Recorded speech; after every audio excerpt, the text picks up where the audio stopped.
ஓம் சாந்தி. சிவனும் நானும் இன்றைக்கி 2வது நாள். நேற்று வீடியோ ரொம்ப பெருசாக போனோடனே நான் அதை கட் பண்ணிட்டேன். அங்கே போய் இறங்கின உடனே அப்பாவோட அப்பா என் கையை பிடிச்சி அழைச்சிக்கிட்டு போகிற அந்த இது என்னால் உணர முடிஞ்சிச்சு. அது ரொம்ப இனிமையாக இருந்தது. ஏதோ ஒரு உண்மையிலேயே என்னோடய வாழ்க்கையில் நான் இதெல்லாம் அதுக்கு முன்னாடி எதுவும் அனுபவித்ததெல்லாம் கிடையாது. அதனால் எனக்கு அது ரொம்ப புதுமையாக இருந்தது. காலடி எடுத்து வச்சு நடக்கிறப்ப நான் உண்மையிலேயே தரையில் தான் நடக்கிறேனா அப்படின்னு எனக்கு தோணுச்சு. அங்கே போய் ஒரு ரூமில் என்னை தங்க வச்சுருந்தாங்க எல்லாரோட. அந்த ரூமில் இருந்தப்ப எல்லாமே புதுசு.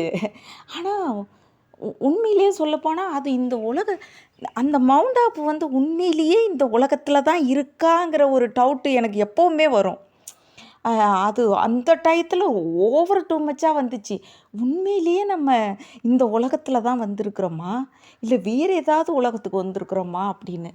அப்படி ஒரு சொர்க்கத்தை நான் அங்கே பார்த்தேன். உண்மையிலே சொல்லப்போனால் மவுண்ட் ஆப்பு சொர்க்கம்தான். அப்போ எனக்கு கடவுள் ஒரு பெரிய சாய்ஸ் கொடுத்தாரு. என்னென்னா, எதுக்கும் எல்லாருக்கும் சொல்லுவாங்கள்ல, ஒருத்தருக்கு யாருமே இல்லைன்னா அவங்க கூட கடவுள் இருப்பார் அப்படின்னு. உண்மையிலே அது என்னோடய வாழ்க்கையில் நான் அனுபவபூர்வமாக உணர்ந்தேன். அவ்வளோ பேரும் அந்த ரூமில் இருந்தாங்க இல்லையா, அவங்க எல்லாருமே ஒரு சென்டரை சேர்ந்தவங்க. அப்போ அவங்க ஒரு குரூப்பாக அழகாக பேச போக இருந்தாங்க. என்னோட வந்திருந்த ஒரு மாதாவுக்கு ஒரு பையன், அந்த பையனும் அவங்களும் வந்திருந்ததுனால அவங்க எப்போவும் அந்த பையன் கூடயே போயிடுவாங்க. அப்போ நான் மட்டும் தனிமைப்படுத்தப்பட்டேன். ஆனால் அந்த தனிமை தான் எனக்கு ரொம்ப ப்ளஸ்ஸிங்காக கிடச்சிச்சு. எப்போவும் என் கூட என் அப்பா இருந்து எல்லா இடங்களையும் கூட்டிக்கிட்டு போகிறது. நான் பாட்டில் நடந்து போயிட்டே இருப்பேன். ஒரு இடம் தெரியாது, அங்கே தெற்கும் தெரியலை வடக்கும் தெரியலை. ஆனால் நான் பாட்டில் நடந்து போய்கிட்டு இருப்பேன். நான் பாட்டில் அப்பா கிட்ட பேசிக்கிட்டே போவேன். ஆனால் வாய் மட்டும் பேசிக்கிட்டே, மௌனமாக பேசிக்கிட்டே போயிட்டுருப்பேன். ஆனால் அப்பா எனக்கு நல்லா தெரியுது, என் அப்பா என் கூட பேசுகிற மாதிரியும் என்னை கூட்டிக்கிட்டு போகிற மாதிரியும். அதே மாதிரி தான் என்னை அங்கே வச்சுருந்தார். ஆனால் நான் போயிருந்தது பட்டி. ஆனால் அந்த பட்டியில் எனக்கு அந்த இதுக்கு போகணும், மேலே சுக்ஷந்தாம் போகணும், பரந்தாம் போகணும். அதெல்லாம் எனக்கு அவ்வளோ அனுபவம் இல்லை அந்த டயத்தில். அப்போ நான் என்ன பண்ணிட்டேன், போய் அங்கே உட்காந்துருந்த இடத்துலையே ஒரு கீதா தீதி இருந்தாங்க. அவங்க தான் கிளாஸ் எடுத்தாங்க. அப்போ நான் சொல்லிட்டேன் பாபாக்கிட்ட, பாபா எனக்கு ஒன்றுமே தெரியல, ஆனால் இந்த பட்டியை நான் அட்டன் பண்ணியே ஆகணும், அதனால் நீங்கள் எனக்கு ஹெல்ப் பண்ணுங்க அப்படின்னு சொன்னேன். கொஞ்ச நேரத்துலலாம் நான் கண்ணை மூடிட்டு கம்முன்னு உட்காந்துட்டேன். எனக்கு ஒன்றும் தெரியல. அவங்க சுக்ஷந்தாம் போங்க, பறந்தாம் போங்க, இப்படி போங்கன்னு சொல்கிறப்பெல்லாம் கண்ணை மூடிட்டு கம்முன்னு உட்காந்துட்டேன். ஆனால் பார்த்திங்கன்னா திடீர்னு என்னோடய உடம்பு மட்டுமே மேலே போணுச்சு. பாபா நான் மேலே போகிறேன் பாபா, விழுந்துருவேன் பாபான்னு உள்ளே சொல்லிக்கிட்டே இருக்கிறேன். ஆனால் கண்ணை முடிக்கவே இல்லை. ஆனால் அப்பா எனக்கு சுக்ஷந்தாம் கூட்டிகிட்டு போய் காட்டினாங்க, பரந்தாம் கூட்டிகிட்டு போய் காட்டினாங்க. எனக்கு அந்த அனுபவம்லாம் ரொம்ப நல்லா இருந்துச்சு. அதுபோல் அந்த 10 நாளும் கழித்து நான் வீட்டுக்கு வந்துட்டேன். வீட்டுக்கு வந்ததுக்கு பிறகு தான் உண்மையிலே என் கணவர்கிட்ட எனக்கு அன்பே வந்துச்சு. அது வரைக்கும் அவரை நான் ஒரு பெரிய வில்லனாக பார்த்துக்கிட்டு இருந்தேன். ஆனால் உண்மையிலே அதுக்கு பிறகு தான் எனக்கு என்னோடய கணவர் மேலே ஒரு அதிக ரெஸ்பெக்ட் வந்துச்சு. அவர் எனக்கு இவ்வளோ என்னை இந்த அளவுக்கு அவர் நடத்தலைன்னா உண்மையிலேயே நான் கடவுள்கிட்ட போயிருப்பேனாங்கிறது தெரியலை. அந்த ஒரு பெரிய பாக்கியம். 2வது கடவுளே எனக்கு கிடச்சிட்டாரு. நான் என்ன செஞ்சேன், ஏது செஞ்சேன், எதனால் கடவுள் எனக்கு கிடைச்சாருங்கிறது எனக்கு தெரியாது தான். ஆனால் கடவுள் கிடைச்சது என்னோடய கணவரால் தாங்கிறது மட்டும் நான் உறுதியாக இன்றைக்கும் சொல்லுவேன், அன்றைக்கும் சொல்லுவேன். அதனால் எனக்கு அவர் மேலே எனக்கு ஒரு ரெஸ்பெக்ட் வந்துச்சு. அவர் என்ன செஞ்சாலும், அவர் எப்படி என்ன டார்ச்சல் கொடுத்தாலும், அவர் நிறைய டார்ச்சல் கொடுத்து பார்த்தாரு.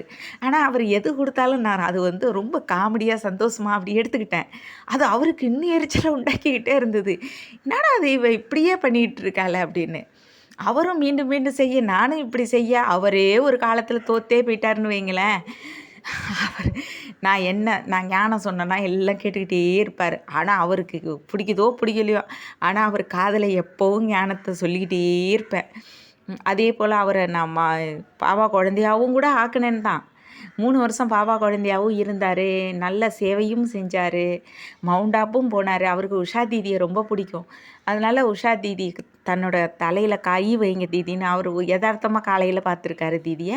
பக்கத்தில் போய் உங்கள் கையை என்னோட தலையில் வச்சு ஆசீர்வாதம் பண்ணுங்கன்னு சொன்னோடனே தீதியும் பண்ணியிருக்கிறாங்க. அதுலேயே அவருக்கு எல்லா பாக்கியமே கிடைச்ச மாதிரி ஆயிடுச்சு. அதோடையே விட்டுட்டாருன்னு வைங்களேன். சரி, மெயின் பாயிண்ட்க்கு வரேன். அடுத்து ஒரு 2-3 மாதத்துலேயே பாபா மில்லன் வந்துச்சு. தீதி என்னை திரும்பவும் பாபா மில்லனுக்கு அனுப்பி வச்சாங்க. அப்போ பாபா மில்லனில் எனக்கு சேவை கொடுத்துருந்தாங்க டைம் அண்ட் காலில். அந்த சேவை செய்கிறப்ப அப்போவே தீதி சொன்னாங்க, லிமிட்டடாக சேவை செய்ய, பாபாவை அதிகமாக கரெக்டாக வந்து ஒரு இடம் போட்டு வச்சுக்கோ, அந்த இடத்துல உட்காந்துக்கன்னு. ஆனால் என்னோடய சுச்சுவேஷன் ஃபஸ்ட்டுங்கிறதுனால கொஞ்சம் ஓவரு இருக்கிறதுனால எனக்கு தெரியவே இல்லை. நான் எல்லாரையும் உட்கார வச்சுக்கிட்டு மாதாக்களை உட்கார வச்சு நான் லாஸ்ட்டில் போயிட்டேன். கிட்டத்தட்ட 20-21 நம்பர் அப்படி போயிட்டேன். திரும்பி என்னால் ஃபஸ்ட்டு நம்பருக்கு வரவும் முடியல. செகண்ட் நம்பர் 7 நம்பர்லேருந்து மாதாக்களுக்கு லைன் இருக்கும், அந்த இடத்துக்கும் வர முடியல. அப்போ நான் அங்கேயே உட்காந்துருந்தேன். ஆனால் அது எனக்கு கொஞ்சம் கவலையாக டென்ஷனாக இருந்தது. ஏன்னா ஐயோ, ஃபஸ்ட்டு தடவை பாபா மில்லன் வந்திருக்குறோம், இப்படி லாஸ்ட்டில் உட்காந்து கிடக்குறோமே, நமக்கு உட்கார கூட இடம் இல்லையே. நான் பாட்டில் முட்டி போட்டுட்டு இவ்வளோண்டி இடத்துல தான் உட்காந்தேன். எல்லாரையும் உட்கார வச்சேன், எனக்கு உட்கார வைக்க இடம் எல்லாமே போயிடுச்சு. அப்போ அந்த பாதையில் இவ்வளோண்டு முட்டி போட்டுட்டு தான் நான் உட்காந்துருந்தேன். அப்போ நான் பாபா கிட்ட புலம்பிக்கிட்டே இருந்தேன், என்னடா அது, நம்ம இப்படி ஏதோ ஒரு தப்பை பண்ணிட்டோமோ, பின்னாடி உட்காந்துருக்குறோம்லன்னு. ஆனால் அன்னைக்கு பாபா வந்தாங்க. பாபாவோட மில்லன் ஆரம்பிச்சுது. அப்போ பாபாவை நான் பார்த்துக்கிட்டு இருக்கிறப்ப, பாபா திருஷ்டி கொடுக்குறப்ப செம்ம சூப்பராக இருந்தது. பாபா கிட்டேருந்து அந்த உர்ஜா வைப்ரேஷன் என் உடம்புல திரும்பவும் அதே மாதிரி பட்டுது, கரண்டு போல். ரொம்ப நேரம் இந்த தடவை அப்பா எனக்கு திருஷ்டி கொடுத்தாங்க. அந்த திருஷ்டி பார்க்க என் உடம்புல கரண்டு பாய என் கண்ணால் தண்ணி 2 கண்ணுலேயும் தண்ணி ஊற்றிக்கிட்டே இருந்துச்சு. எனக்கு உடம்பு ஆடுனுச்சு ஒரு லெவல். ஆனால் இது ரொம்ப ஆனந்தமாக இருந்துச்சு, பரமானந்தமாக இருந்துச்சு. அதை நான் அனுபவித்தேன் பாபா மில்லனில். திரும்பி 3வது தடவை மவுண்ட் ஆப்பு போனேன். ஆனால் இந்த தடவை சேவை செய்கிறதுக்கு பாண்டபவன் போயிருந்தேன். பாண்டபவன் போயிருந்தப்ப பாண்டபவனில் என்ன ஆயிடுச்சுன்னா, அது புது, அங்கே ஜில்லுன்னு கூலிங்காக இருக்கிற இடம். அங்கே போன உடனே எனக்கு உடம்பு சரியில்லாமல் ஆயிடுச்சு. நான், என்னோடய தீதி ஒருத்தங்க, என்னோடய பையன், இன்னொருத்தங்க 4-5 பேர் போயிருந்தோம். அப்போ எனக்கெல்லாம் சேவை கொடுத்துருந்தாங்க. ஆனால் எனக்கு போன அன்னிலேருந்தே உடம்பு முடியல, ரொம்ப முடியல. சேவை முடிஞ்சால் கொஞ்சம் செய்கிறது, ஓடி போய் படுத்துக்கிறது, அப்படி தான் நான் பண்ணினேன். அப்போது என்னால் ஒரு படுத்து கூட கிடக்க முடியல, ரொம்ப ஜுரம் அதிகமாக இருந்துச்சு. அப்போ ஒரு நாள் மதியம் 2 மணிக்கு எழுந்திரிச்சு வந்து பாபாவோட ரூமில் வந்து உட்காந்தேன். அப்போ பின்னாடி ஒரு மனிதர் உட்காந்துருந்தார், ஒரு பாபா குழந்தை. நான் மட்டும் வந்து பாபா கிட்ட உட்காந்துக்கிட்டு அழுதுகிட்டே புலம்பிக்கிட்டு உட்காந்துருந்தேன். என்னென்னு புலம்புனேன்னு தெரியுமா? அப்பா, நீங்கள் ஏன் பாப்பா சீக்கிரமாக போயிட்டீங்க, நான்லாம் வரணும்னு நினைக்கலையா? எனக்கெல்லாம் நீங்கள் இருக்கணும், வழி நடத்தணும்னு நினைக்கலையா? நீங்கள் என்னையெல்லாம் இப்படி விட்டுட்டு போயிட்டீங்களே, இப்போ எனக்கெல்லாம் யார் இருக்கிறா சொல்கிறதுக்கு? ஏன் என்னெல்லாம் விட்டுட்டு போனீங்க? எனக்கு உங்ககிட்ட இப்போ நிறைய பேசணும், ஆனால் நீங்கள் இப்போ இல்லையே உயிரோட, இப்போ நான் எப்படி பேசுகிறது? எனக்கு உடம்பு முடியலையே, இப்போ நான் யாருக்கிட்ட சொல்கிறது? இப்படியே புலம்பிக்கிட்டு உட்காந்துக்கிட்டு இருந்தேன். பார்த்தீங்கன்னா, எதுக்கு அப்பாவோட ரூமில் இருந்த அந்த ஃபோட்டோ அப்படியே மறைஞ்சி அப்பாவே வந்து உட்காந்துருந்தாங்க. அப்பாவை பார்த்தது தான் கை கால் எல்லாம் திரும்பவும் ஆட்டம், கண்ட்ரோலே இல்லை, ஒரு மாதிரி நடுக்கம். அப்பா ரொம்ப ஸ்ட்ரிக்டாக கேட்டாங்க, குழந்தை என்ன பேசணும் பேசு. ஆனால் ஒரு வார்த்தை கூட முடியல, பாப்பான்னு கூட சொல்ல முடியல, பாப்பானுங்குது உள்ளுக்குள்ளே, எதுவும் பேச முடியல. அப்படியே சைலண்டாக உட்காந்துட்டேன். கொஞ்ச நேரத்தில் அப்பா போயிட்டாங்க. அப்போ தான் எனக்கு தெரிஞ்சுது, அப்பாவை வந்து நான் தப்பு கணக்கு போட்டுட்டேன். அப்பா உயிரோடு இல்லைன்னா அப்பா இல்லை அப்படின்னு. அதை எனக்கு பாபா புரிய வைக்க தான் அப்படி வந்தாங்கன்னு புரிஞ்சுக்கிட்டேன். அதுலேருந்து நான் எந்த காலத்துலேயுமே அப்பா மவுண்ட் ஆப்பில் இல்லைன்னு அந்த ஒரு ஃபீலே பண்ணவும் மாட்டேன், சொல்லவும் மாட்டேன். அந்த பாடத்தை நான் கற்றுக்கிட்டேன்.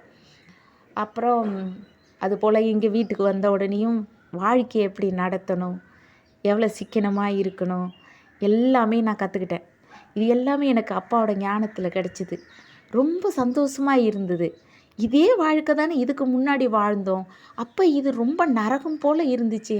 ஆனால் இப்போ அதை விட மோசமாக வாழ்ந்தாலும் இது ரொம்ப சந்தோஷமாக இருக்கே அப்படின்னு இருந்துச்சு. ரொம்ப சந்தோஷமாக இருந்தது அந்த வாழ்க்கை. நான் இது எல்லாமே எதுக்கு உங்களுக்கு சொல்கிறேன்னா, உண்மையிலேயே நீங்கள் எல்லாருமே இதை அனுபவிக்கணுங்கிற ஒரு ஆசை எனக்கு.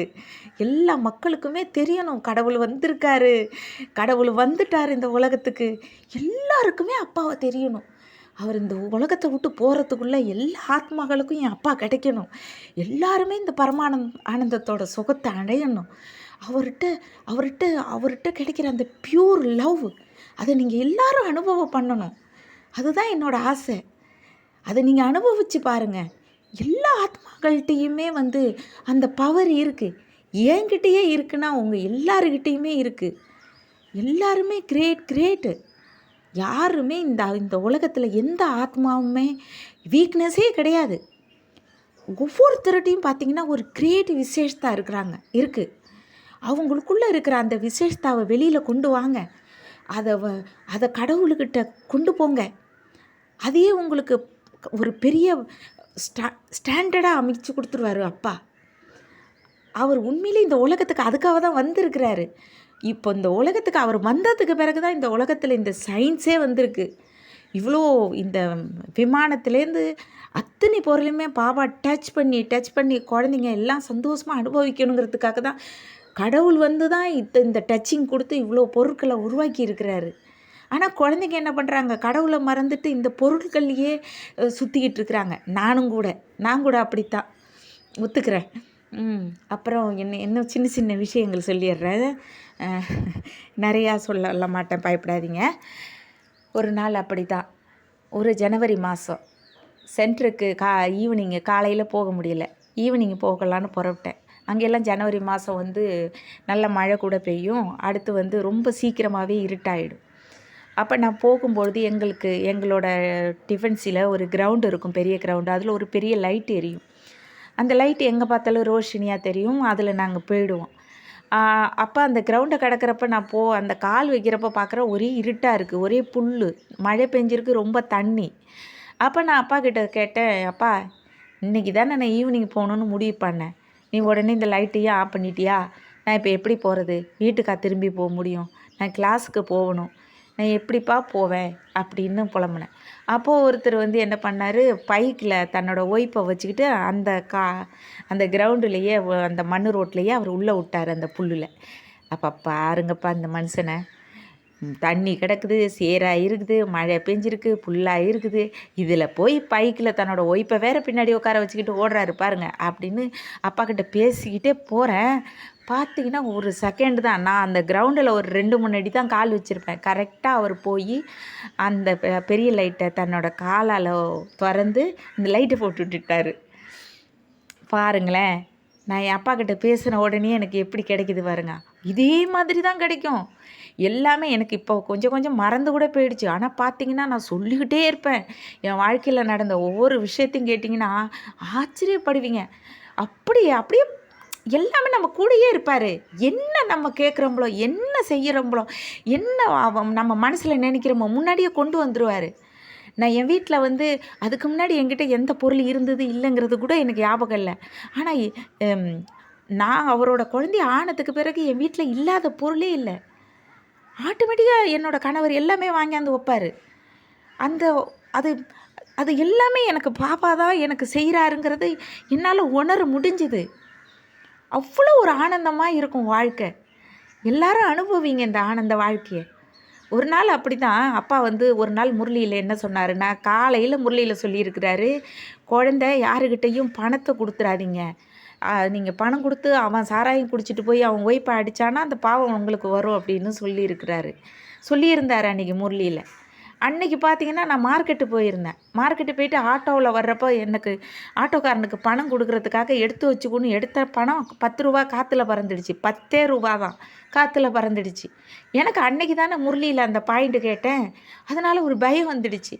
நான் உடனே அப்பா கிட்ட சொன்னேன், அப்பா இந்த பணம் யார் கையில் கிடைச்சாலும் அவங்க மனசில் ஒரு டச்சிங் பண்ணுங்கள், இந்த பணத்தை சிவனோட கோயிலோட உண்டியலில் போடணும்னு. அப்படின்னு நான் நினச்சிட்டு சொல்லிவிட்டு நான் வந்துட்டேன். கிட்டத்தட்ட 2 கிலோமீட்டர் இருக்குது எங்களோட டிஃபென்சிக்கும் அந்த நான் பணம் தொலைச்ச இடத்துக்கும். ஆனால் பார்த்தீங்கன்னா நைட்டு 8:30 மணிக்கு என் வீட்டுக்காரர் வந்து சொல்கிறாரு, கேட்டில் டிஃபென்சி கேட்டு வாசலில் 10 ரூபா பணம் கிடந்தது, நான் எடுத்துகிட்டு போய் சிவனோட உண்டியலில் போட்டுட்டு வந்துட்டேன். அப்படி ஒரு சந்தோஷம் எனக்கு.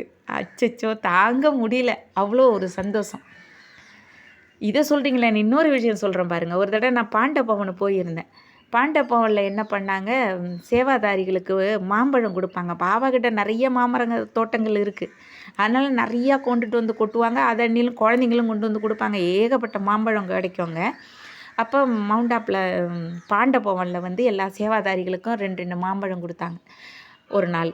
அப்போ நான் அப்போ நான் இது சேவை முடிச்சுட்டு நான் வந்துட்டேன்.